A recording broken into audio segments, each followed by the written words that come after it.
Students, this is Rahul Kumar. आज की class में हम पूर्ण संख्याओं के बारे में पढ़ेंगे, है ना, और एक्सरसाइज 2.1 भी डिस्कस करेंगे। अब ये एक्सरसाइज करने से पहले एक दो पॉइंट्स होते हैं जो आपको जानने जरूरी होते हैं।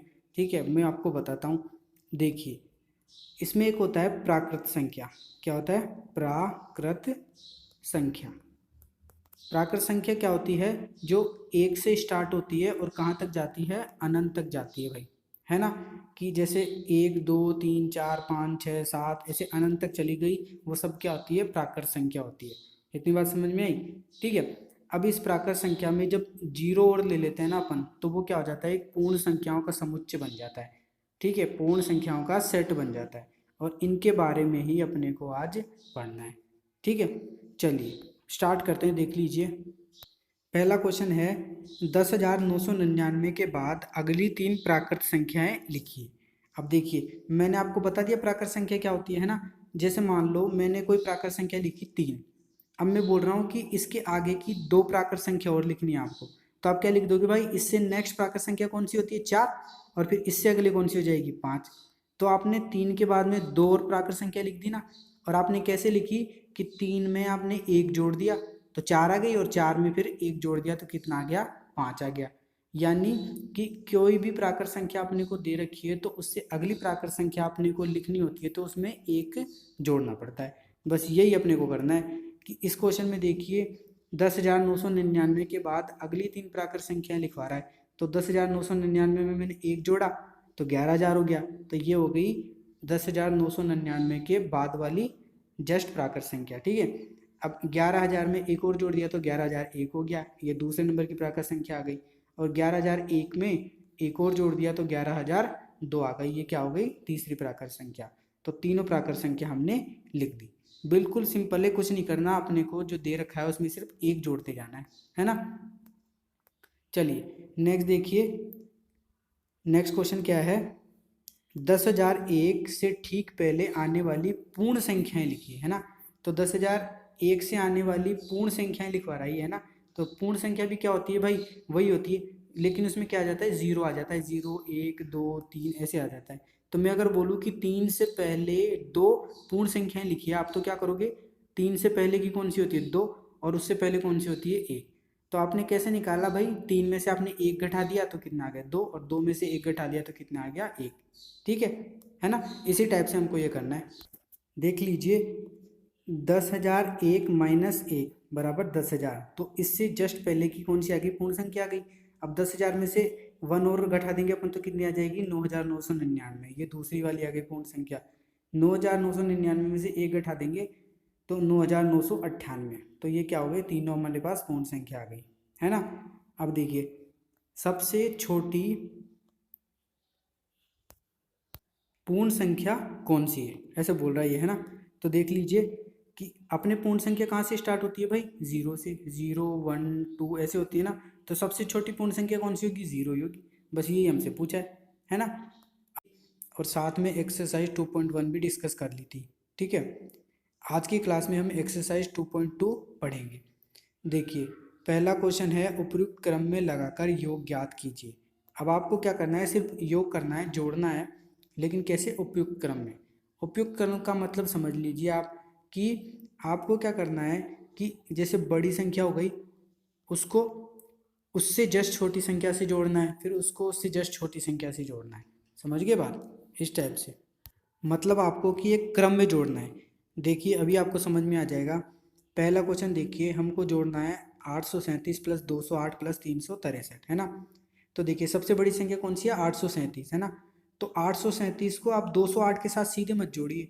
837 से छोटी संख्या कौन सी है? 363 है। तो पहले आप 837 को 363 के साथ जोड़िए। ठीक है, तो आपने जोड़ा, कितना हो गया? 1200 हो गया। और फिर इस 1200 को 208 के साथ आपने जोड़ा तो टोटल कितना हो गया? 1408। यही क्या होता है? एक उपयुक्त क्रम में जोड़ना होता है, कि आप पहले बड़ी संख्या को उससे छोटी संख्या के साथ जोड़ो, ना कि आप कोई दूसरी संख्या के साथ जोड़ दो। समझ गए बात? देखिए अगला मैं आपको और बता देता हूँ और अच्छे से क्लियर हो जाएगा।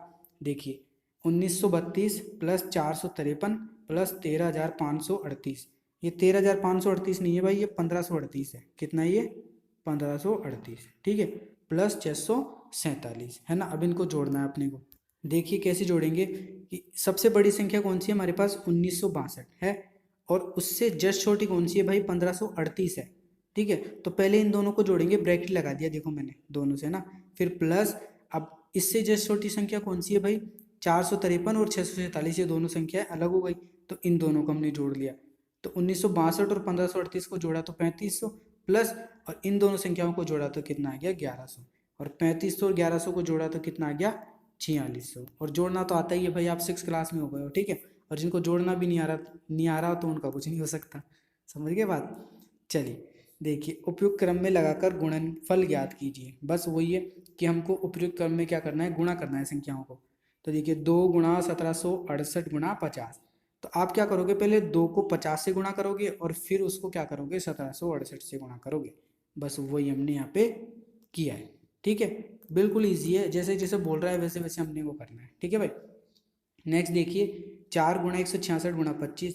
तो आप पहले क्या करोगे, 4 को 25 से गुणा करोगे और फिर उसको 166 से गुणा करोगे। समझ गए बात। इससे क्या होता है, ईजी हो जाती है चीज़ें। आप देखो पहले 4 को 166 से गुणा कर रहे हो, फिर उसको 25 से गुणा कर रहे हो, तो अच्छा नहीं दिखता। अब देखो 4 को आप 25 से गुणा करोगे ना तो 100 आ जाता है। अब 100 को आप 166 से गुणा करोगे तो आपको 166 के आगे 2 जीरो ही तो लगानी है बस, तो आपको क्या हो गया, एक ईजी वे मिल गया है ना। समझ गए बात। ऐसे ही आप तीसरा वाला गुणा करके देखना, चौथा वाला करके देखना, है ना। समझ गए। देखिए एक और मैं बता देता हूँ आपको, एफ नंबर का, 125 × 40 × 8 × 25। तो देखिए आपने क्या किया, पहले 125 को 8 से गुणा कर लिया और 40 को 25 से गुणा कर लिया। तो देखो 125 अंटे होता है 1000, 1000 आ गया, और 25 × 40 होता है, ये गलत लिखा हुआ है इसमें ना। ठीक है, क्या हुआ है, गलत लिखा हुआ है। देखो 125 अंटे कितना होता है, देखिए देखिए यहाँ पे लिखा हुआ है कि 125 × 8 कितना हो गया, 1000 हो गया, है ना। और 25 × 40 कितना होता है, 1000, ये भी इतना ही होता है। देखो 25 × 40, 25 चौक 100 और एक जीरो लगा दिया, तो कितना हो गया टोटल, अपन ने कैलकुलेट करके निकाल लिया। ठीक है, बिल्कुल ईजी, अपने को गुना करना है। देखिए निम्नलिखित में से प्रत्येक का मान ज्ञात कीजिए। वही अपने को वही चीज़ें करनी है। देखिए संख्या लिखी हुई है 297 × 17 प्लस 297 × 3। अब देखिए मैं आपको ये करने से पहले कुछ और समझा देता हूँ। जैसे मान लो मैंने ऐसे लिख दिया, 5 × 3 माइनस 5 × 4, है ना। तो देखो आप क्या करोगे, पहले इन दोनों को गुणा किया, 5 और 3 को 15, है ना। ठीक है, देखिए मैंने क्या लिखा था कि मान लो कोई संख्या मैंने ऐसे लिखी, 5 × 4 माइनस 5 × 3, है ना। तो आप क्या करोगे, पहले इन दोनों को गुणा करोगे, 5 चौक 20 माइनस 5 या 15, तो 20 में से 15 गया तो कितना आ गया, 5 आ गया। ऐसे करोगे आप। तो मैं क्या बोल रहा हूँ, देखो कि आपको पता है कि इसमें भी 5 है और इस वाली संख्या में भी 5 गुणा हो रहा है ना। तो आप क्या करो, इस 5 को बाहर निकाल लो, और 5 को आपने जैसे यहाँ से बाहर लिया तो यहाँ कितना आ जाएगा, 1, 1 × 4 आ गया, माइनस ये ऐसे कैसे, और यहाँ से भी आपने 5 बाहर ले लिया तो क्या आ जाएगा, 1 × 3। तो ये बात और ये बात दोनों एक ही है। देखो कैसे, 5 है ना, ब्रैकेट 4 एकम 4 माइनस 3 एकम 3, तो 4 में से 3 गया तो 1 आ गया, तो 5 एकम 5, यानी जो हमने निकाला था वो यही आ गया। तो हम ऐसे बोल रहे हैं कि आप यार बड़ी संख्या को गुणा करोगे फिर घटाओगे, तो आप क्या करो, जो आपको कॉमन दिख रहा है संख्या, जो सेम है संख्या दोनों संख्याओं में, उसको आप बाहर निकाल लो। बस यही कॉन्सेप्ट है इस वाले में। देखिए 297 × 17 प्लस 297 × 3, तो आपको दिख रहा है दोनों संख्याओं में ना 297 कॉमन आ रही है। तो आप क्या करो, 297 को बाहर निकाल लो। देखो निकाल लिया, गुणा, और अंदर कितना रह गया यहाँ पे, 1 × 17 यानी 17, प्लस ये वाला लगी गया साइन, और इधर कितना रह गया, 1 × 3 यानी 3। ठीक है, तो 297 गुणा, और 17 और 3 कितने होते हैं, 20 होते हैं, हो गए। तो 297 × 20 कितने आ गए आपको, डायरेक्ट 5940। ये इसलिए किया कि आप यार पहले 17 को 297 से गुणा करते और फिर 297 को 3 से गुणा करते और फिर ऐड करते, कितना प्रोसेस करना पड़ता। तो ये एक ईजी वे होता है। समझ गए बात। चलिए नेक्स्ट देखिए, नेक्स्ट में भी ऐसे ही है कि 54,297 आपके क्या आ जाएंगे, कॉमन आ जाएंगे, बाहर आ जाएंगे, और अंदर कितना रह जाएगा, इधर 92 प्लस 8, 92 + 8 कितना हो गया, 100। तो आप सीधा इसको गुणा कर सकते हो। ठीक है भाई, इसी टाइप से आपको COD भी करना है, आपको खुद से ट्राई करना है, करके देखना। ठीक है भाई। चलिए देखिए, उपयुक्त गुणों का प्रयोग करके गुणनफल ज्ञात कीजिए, है ना। देखिए कि पहला क्वेश्चन है यहाँ पे 738 गुना 103। तो देखो एक तो ये तरीका है कि यार आप 738 को 103 से डायरेक्ट गुना करो, ठीक है, तो कितना लंबा गुना हो जाएगा आपको करने के लिए। तो आपको ये दिख रहा है कि यहाँ पे 103 को आप ऐसे नहीं लिख सकते, 100 + 3 ऐसे लिख सकते हो ना, 100 + 3 लिख सकते हो, बस यही लिखा है मैंने यहाँ पे। तो देखो क्या कर दिया फिर मैंने, इस 738 को 100 से गुणा कर दिया, फिर प्लस इस 738 को 3 से गुणा कर दिया। तो देखो 738 को जब आप 100 से गुणा करोगे तो ईजी है, 738 के आगे 2 जीरो लग गए और 73,800 आ गया ये, प्लस अब 738 को 3 से गुणा करना तो ईजी है, आप कर ही सकते हो, ये आ गया 2214। अब दोनों को जोड़ ही लोगे आप तो कितना आ जाएगा, 76,014। तो ये वाला तरीका क्या होता है, ईजी पड़ता है, ऐसे आप गुणा करते तो लंबा पड़ता है आपको, समझ गए बात, इस वजह से। नेक्स्ट वाला देख लीजिए, यहाँ पे 102 लिखा है तो उसको आपने 100 + 2 लिख लिया, और आप इसको भी इसी टाइप से सोल्व कर सकते हो, ठीक है भाई। चलिए इससे नेक्स्ट वाला देखिए, 258 गुना 1008। तो देखो 1008 को आप कैसे लिख सकते हो, 1000 + 8, बस वही किया है। तो 258 को 1000 से गुना किया तो ये आ गया 25,000, सॉरी 2,58,000, प्लस और 258 को 8 से गुना किया तो 2064 आ गया। तो आपने इन दोनों को ऐड कर लिया तो कितना आ जाएगा, 2,60,064। तो इसी टाइप से क्या कर सकते हो आप, इजीली इनको ऐड कर सकते हो, ठीक है। देखिए किसी टैक्सी ड्राइवर ने अपनी गाड़ी की पेट्रोल टंकी में सोमवार को 40 लीटर पेट्रोल भरवाया, अगले दिन उसने 50 लीटर पेट्रोल भरवाया, और पेट्रोल का मूल्य कितना है, 44 रुपये प्रति लीटर। तो देखो प्रति लीटर का मतलब होता है 1 लीटर का, यानी 1 लीटर के कितने रुपए, 44 रुपये। और उसने एक दिन देखो 40 लीटर पेट्रोल डलाया और दूसरे दिन 50 लीटर, तो उसने पेट्रोल पर कुल कितना खर्चा किया वो ये पूछ रहा है, ठीक है। बारी बात समझ में। तो देखो पहले दिन उसने डलवाया कितना, 40 लीटर पेट्रोल, दूसरे दिन डलवाया 50 लीटर, तो टोटल 2 दिनों में कितना पेट्रोल डलवा लिया इसने, 90 लीटर। और आपको पता है कि 1 लीटर पेट्रोल का मूल्य कितना दे रखा है, 44 रुपये। तो 90 लीटर पेट्रोल का मूल्य कितना हो जाएगा, 44 गुना 90। अब देखो एक तो वो तरीका है कि आप सीधा 44 को 90 से गुना कर लो, और दूसरा तरीका है कि मैं ऐसे लिख लूँ, 44 गुना 90 को मैंने लिख लिया ऐसे कि 100 - 10 होता है ना, 90 100 - 10 90 होता है। तो अब क्या करूँगा मैं, 44 को 100 से गुणा करूँगा तो 4400 हो गया, ठीक है। ये माइनस का साइन ऐसे कैसे, और 44 को 10 से गुणा करोगे तो 440 आ जाएगा, यानी 4400 में से आप 440 को घटा दोगे तो आपका आंसर आ जाएगा 3,960। बिल्कुल ईजी है, ठीक है। यानी पेट्रोल पर व्यक्ति द्वारा खर्च किया गया मूल्य कितना है, 3,960 रुपये। अगला भी देखो ऐसा ही है, कोई दूध वाला एक होटल को सुबह 32 लीटर दूध देता है और शाम को 68 लीटर दूध देता है, और दूध का मूल्य कितना है, 15 रुपये पर लीटर है। तो दूध वाले को प्रतिदिन कितनी धनराशि प्राप्त होगी, है ना।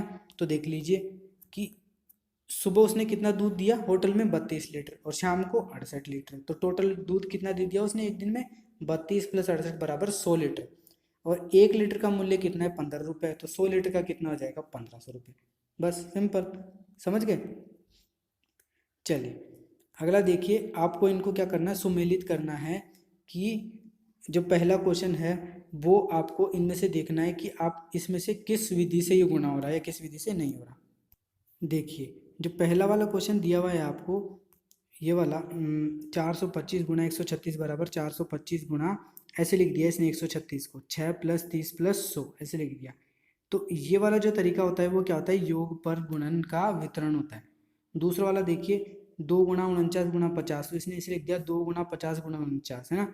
तो देखो इसने जमा दिया, है ना, उपयुक्त क्रम में जमा दिया, उपयुक्त क्रम में जमा के और क्या कर रहा है, ये गुणा कर रहा है, तो ये क्या हो जाएगी, गुणन की क्रम विनिमयता, ठीक है। ऐसे तीसरा वाला देखिए, 80 + 2005 + 20, इसको ऐसे लिख दिया 80 + 20 + 2005, यानी क्या कर दिया, एक क्रम में जमा दिया, और किस चीज को क्रम में जमा रहा है, योग को, है ना। तो योग की क्रम विनिमयता क्या हो गया, ये हो गया। तो ये थी हमारी आज की क्लास, आई होप आपको समझ में आई होगी। मिलते हैं नेक्स्ट लेक्चर में। Okay bye bye, thank you, keep watching.